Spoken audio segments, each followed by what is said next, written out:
The National Social Protection Agency, or NSPA, is taking steps to ensure that vital stories about social protection reach the public with accuracy and sensitivity. A two-day capacity building workshop started on Monday, bringing together journalists and communication professionals to hone their skills in reporting on vulnerable groups.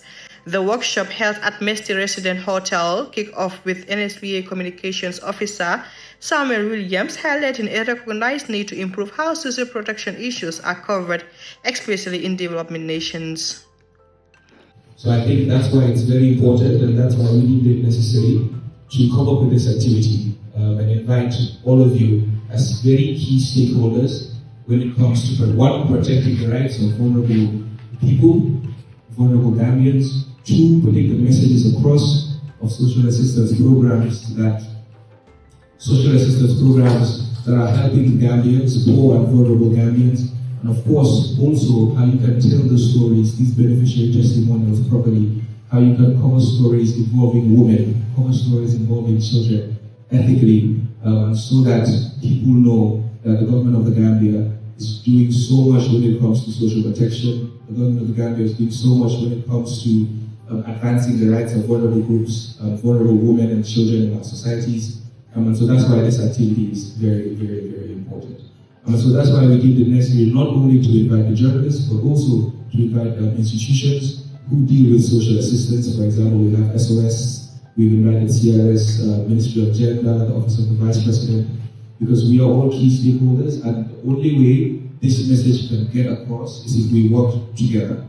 So I see communications officers as journalists as well. It's just that you're working in a different type of organization, but you're doing the same thing. The idea is how you're going to make sure you get the message across, how you're going to do advocacy, and journalists as well. It's not just about reporting a story. It's not just about how you're going to say, oh, this is what's going on, or there was a shock here and this is how they responded, or women and children are being supported in this particular type of way. We should also have an advocacy to do as well. When you write some of your stories, how do you make sure that we get the government, how do you make sure that we get development partners to commit more to developing social protection? I think that's a very, very major role that all of us have to play. So that's why this event is necessary. The NSPA Executive Director, Sig Jen, addressed the participants, calling them not just information carriers, but custodians of public trust and catalysts of accountability. Of journalism and communication experts in advocating for the rights of vulnerable people. You are not merely conveyors of information. You are interpreters of reality, custodians of public trust, and catalysts of accountability.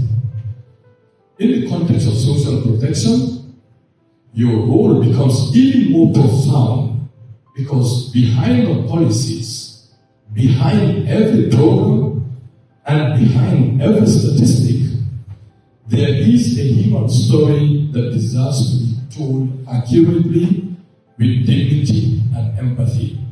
And we can only get that from those in the media fraternity. That is you that are sitting here today. The training aimed to equip journalists with the practical tools to transform complex social protection concepts into accessible narratives, promoting a brand of journalism that upholds the rights and dignity of all individuals. The workshop featured technical sessions led by experts from the Gambia Press Union and veteran journalist Demba Jao. For Voice TV, I am Fat Kurbali.